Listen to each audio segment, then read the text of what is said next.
merci de nous recevoir ici dans votre mairie. Pourquoi avoir décidé de rééditer cette opération Village des recruteurs? Mais la première édition qui a eu lieu en octobre 2017 a été un succès. Et ça fait partie en tout cas des événements et des outils qui permettent à une collectivité, via des prestataires ou autres, d'agir sur l'emploi et de lutter contre le chômage dans sa collectivité. On pourrait rester les bras croisés en disant que ce n'est pas la collectivité qui crée de l'emploi, ce sont les entreprises. Mais derrière, nous devons créer un écosystème et favoriser la rencontre entre les demandeurs d'emploi, celles et ceux qui sortent de formation, et les entreprises. L'idée de ce village de recruteurs en plein centre-ville, c'est aussi renvoyer l'image d'une ville qui se bouge pour l'emploi? Bien sûr, comme je vous le disais il y a quelques instants, on pourrait rester les bras croisés. L'objectif, et mon objectif, c'est véritablement d'être un acteur et d'être dynamique dans le domaine et pouvoir de me reposer sur l'ensemble des forces vives du territoire. La place d'Erlon est un des lieux symboliques de la ville de Reims, un lieu où tout le monde se rencontre pour des moments de convivialité ou parfois des rencontres de travail ou autres, etc. C'est un lieu symbolique de la ville. Et avoir ce village des recruteurs au cœur de la ville, c'est favoriser également l'accès de ce village des recruteurs à l'ensemble de la population, à l'ensemble de celles et ceux qui souhaitent trouver un job et rencontrer des chefs d'entreprise et être en situation directe, je dirais, de rencontre, d'échange, de dialogue dans un processus de recrutement.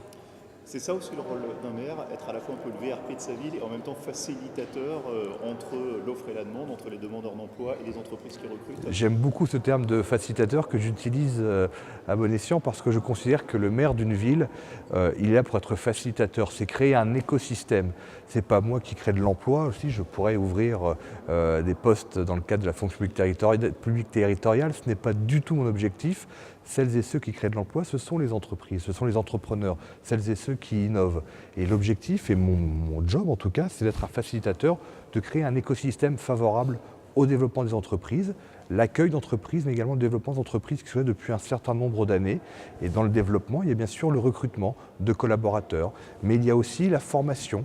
Et mon rôle également est d'attirer de nouvelles formations sur le territoire, aussi bien des formations initiales, formations continues ou des formations très qualifiantes. Parce que la formation, c'est important pour l'employabilité. Alors, il y a Sciences Po Paris qui s'installe ici, je crois. Il est vrai que l'employabilité est un des facteurs principaux, pour vous dire, un des principaux facteurs, lorsqu'une entreprise souhaite s'installer sur le territoire. Elle regarde quel est son bassin de recrutement et quel type de collaborateurs elle va pouvoir recruter. Donc certes, oui, nous avons Sciences Po aujourd'hui, qui va être un des plus grands campus Sciences Po de France, avec le campus franco-américain, franco-africain, mais également le collège universitaire de Sciences Po qui quitte Paris pour venir ici à Reims, comme un certain nombre d'entreprises d'ailleurs. Et cette formation initiale ici, c'est un moyen pour vous de conserver vos compétences ici et d'éviter la fuite des compétences vers Paris, par exemple? Bien sûr, et en fonction bien sûr, des compétences, en fonction de l'activité économique. Ici, notre activité, elle repose sur l'agriculture, la viticulture principalement, c'est-à-dire la bioéconomie.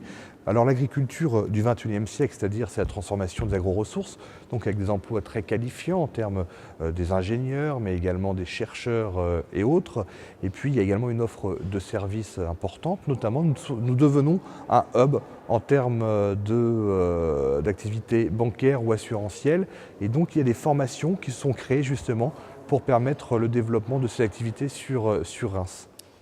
L'hôtellerie, la restauration, le commerce, ce sont clairement les secteurs qui recrutent le plus ici? Des secteurs qui recrutent et qui cherchent et qui ont du mal à recruter. Et c'est là toute la difficulté. Et j'espère, et en tout cas je sais, que le village des recruteurs va permettre justement à ces recruteurs, ces professionnels de l'hôtellerie, de la restauration, de pouvoir trouver leurs collaborateurs dans les plus brefs délais, et en tout cas participer au développement de leur entreprise et de façon indirecte au développement du territoire.